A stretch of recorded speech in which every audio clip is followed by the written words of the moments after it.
In the dead center of Asia, as far from any ocean as it is possible to be, there is a desert made of salt. And in the middle of that desert, on a low mound of cracked earth, explorers found a forest. Not a forest of trees. A forest of wooden posts, hundreds of them, some 4 meters tall, splintered by the wind, standing over the sand like the masts of a drowned fleet. Beneath every post lay a coffin, shaped like an upturned boat, wrapped in cowhide. And inside the coffins were not skeletons. They were people. Skin, hair, eyelashes, almost perfectly preserved, after nearly 4,000 years. One of them was a young woman with high cheekbones, a narrow nose, and reddish-brown hair, wearing a felt hat and a woven cloak. She looked, to the people who found her, unmistakably Western. Here, in the heart of Asia, thousands of kilometers from any sea, in a land that had never known a boat. And strung around her neck were small, pale lumps of what turned out to be the oldest cheese on Earth. For 100 years, we thought we knew who these people were. In 2021, their own DNA told us we were wrong, and the truth was stranger than the mystery. To understand them, you first have to understand the place that kept them. In the far west of China lies the Tarim Basin, a vast, sunken bowl of land, ringed by some of the highest mountains on the planet. At its heart is the Tahkla Makan, one of the harshest deserts in the world. Its name is often translated as the place you go in, but do not come out. Almost no rain reaches it. The mountains wring the sky dry before a single cloud can cross. What water there is comes from melting snow, running down in rivers that lose themselves in the sand. And the greatest of those rivers, the Tarim, once fed a strange and restless lake, out on the eastern edge of the desert. Its name was Lop Nor. Lop Nor was a wandering lake. Over the centuries, as the rivers shifted their courses, the whole lake would slowly move across the basin, and then move back again. Today it is gone entirely, a blinding white sheet of cracked salt, one of the emptiest places on the face of the earth. It is a landscape that kills. And yet that is exactly why it became one of the greatest preservers of the dead anywhere in the world. The air is bone dry. The soil is heavy with salt. The winters are bitterly cold. Nothing rots here. Nothing decays. But 4,000 years ago, when the lake still held its water, this was not only a place to die. It was a place to live. Along the edges of the water, people built small settlements out of the reeds and the desert. They dug channels to spread the river across the land. They planted crops at the very rim of the sand. They herded sheep and goats and cattle, and they wrapped themselves against the cold in cloth they wove themselves.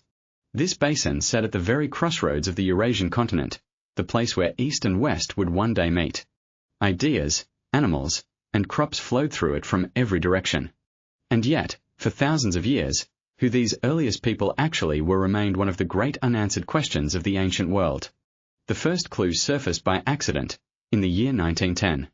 A local hunter named Yordek, crossing a stretch of wasteland near the dry lake, stumbled onto something he could not explain. A bare mound rising from the desert, bristling with that forest of wooden posts. Around them, human bones, and strange carved objects. He decided the place was haunted and forbidden. He fled, and for years he never went back. It was not until 1934 that a Swedish archaeologist, Folke Bergman, persuaded the old hunter to lead him there. Bergman named the site after a small river nearby. In Chinese, it would come to be called Xiaohe, the small river cemetery. Then the desert swallowed it again. For more than 60 years, no one could even find the place a second time. When Chinese archaeologists finally relocated and excavated it in the early 2000s, the scale of what Bergman had glimpsed became clear. The mound held around 330 graves. It is the largest single concentration of mummies found anywhere on Earth. And the way they were buried was unlike anything else in the ancient world. Each body lay inside a coffin made of 2 great planks, leaned together like an overturned boat, and then sealed under layers of cowhide. As the hide dried, it shrank and tightened, sealing the coffin against air and sand, closing each body away as if it had been vacuum-packed. Above each grave stood one of those tall wooden posts, and the posts carried a message we are still trying to read. Their shapes were sexual.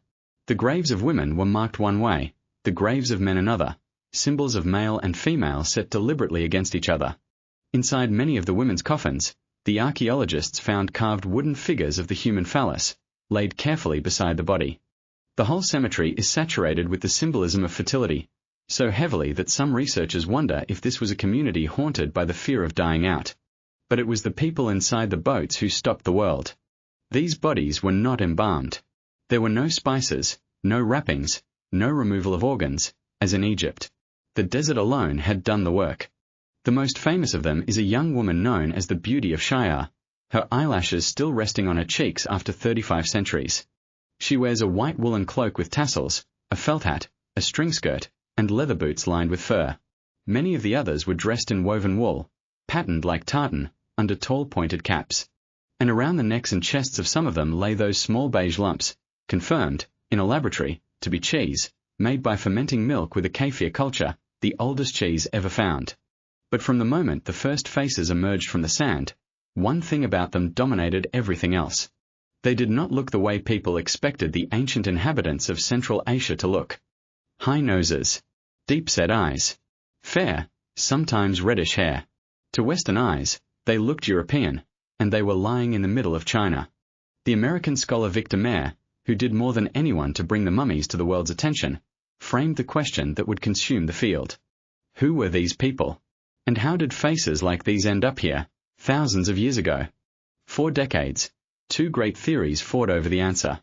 The first looked north and west, to the open grasslands, to the Yamnaiwaye and Airfansayevo, herders of the great steppe, who rode and herded cattle and wove wool, just as these people did. The second looked south and west, to the irrigated oases of Bactria, in what is now Afghanistan and Central Asia, farmers who might have wandered into the basin and settled. Both theories agreed on one thing. These were migrants, outsiders, people who had come from somewhere else. And both assumed they had carried with them an Indo-European language, most likely an early form of Tocharin, a lost branch of the same family that includes English, Latin, and Sanskrit. So the story hardened into something everyone repeated. Red-haired Westerners, somehow, deep in ancient Asia. It was a story that proved dangerously useful. Through the 20th century, the mummies were claimed by one group after another, each wanting these ancient faces to be their ancestors. But every version of the story rested on a single, unspoken assumption, that a Western-looking face must have come from the West. It seemed too obvious to question. It was also completely wrong. In 2021, a team of geneticists did something no theory could argue with. They read the mummies' genomes. They sequenced the DNA of 13 of the oldest bodies from the basin, including those from Xiaohe, dating back as far as 4,000 years. The result, published in the journal Nature, overturned a century of assumptions in a single stroke. The mummies were not Yamnaiwaye. They were not from Bactria. They were not migrants from the West at all. They were something far older. They were the direct descendants of a people called the Ancient North Eurasians. These were Ice Age hunter-gatherers, a population that once ranged across the north of the world, and then, as the glacier retreated, almost completely vanished. Today their blood survives only in fragments, scattered thinly through the peoples of Siberia and the native nations of the Americas. But here, in this one hidden basin, a small group of them had survived nearly whole, a living island of the Ice Age, marooned in a desert. And they had stayed that way. The DNA showed almost no mixing with the herders and farmers all around them. For thousands of years, they kept to themselves. Which makes the next fact almost impossible to believe. Because while their blood stayed closed, their culture was wide open to the world. They grew wheat that had come from the Near East, and millet that had come from China. They herded animals and made cheese in a tradition that reached back to the Western steppe. They borrowed ideas, crops, and techniques from every direction of the compass, without marrying a single one of their neighbors. They were not lost Europeans. They were the last of a vanished world, an Ice Age people, older than the divide between East and West, who belonged to no one but themselves. The people of the Boat-Graves faded from history long before it was ever written down. But the basin did not stay empty. Roughly 1,500 years after the Beauty of Xiaohe was laid in her coffin, a new world arrived at the edge of the salt. This was the age of the Silk Road. And the dried lake of Lop Nur suddenly sat at one of its most important crossings. Here, the northern and southern roads around the deadly Thkla Makan came back together, and a third road ran east, straight toward the heart of China. On that junction rose a city. The Chinese called it Loulan. Its own people called it Krorayana. This was a different people from the mummies, speakers of an Indo-European tongue, writing in an Indian script on slips of wood.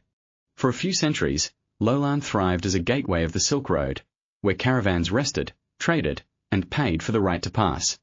It grew rich enough, and important enough, that empires fought over it. In 77 BC, its king was assassinated by an envoy of Han China, and the kingdom was forced to take a new name. But Loulan's life, like everything in this basin, depended on the wandering lake, and the lake was about to betray it. Slowly, the rivers shifted their courses once again. Lop Nur began to move away, and the water that had kept Loulan alive started to drain from the land around it. A city in a desert cannot survive without water. One by one, the wells failed, the fields dried, and the people left. By around the year 330, the last dated records fall silent. Loulan was abandoned to the wind. The salt and the sand moved in. They buried the mud brick walls, the watchtower, the streets, until the whole city sank beneath the desert it had been built upon. 3 centuries later, the Buddhist pilgrim Xuandizang passed this way, and wrote a single, haunting line. "A fortress exists," he said, "but not a trace of man." Loulan lay lost for more than 1,000 years, until the year 1900, when the Swedish explorer Sven Hedin stumbled on its ruined tower while searching for the wandering lake. He even guessed the truth that the lake had moved, that the river had turned away. He was mocked for it, and then proved right, when the Tarim shifted its course again before his own eyes. The salt desert had killed the cities of this basin, but it had also done something no other place on earth could do. It had kept the people. We can read the wooden letters of Loulan. We can trace its Silk Road on a map. We can hold, in a laboratory, cheese made by hands 4,000 years dead. And yet the most basic thing is still missing. We do not know what language the people of the Boat-Grave spoke, or what they called themselves, or what the forest of posts above their dead was meant to say. The salt took the water, and the city, and even the name. But it gave us back their faces, and forced us to look at a people who were no one's ancestors but their own. In the next video, we follow the Silk Road on through the desert, to a lost Christian kingdom in the very heart of Asia, where the cross was carved beside the lotus, where a church once stretched from Baghdad to Beijing, and then all but vanished from memory. That's the story of the Church of the East. Subscribe so you don't miss it.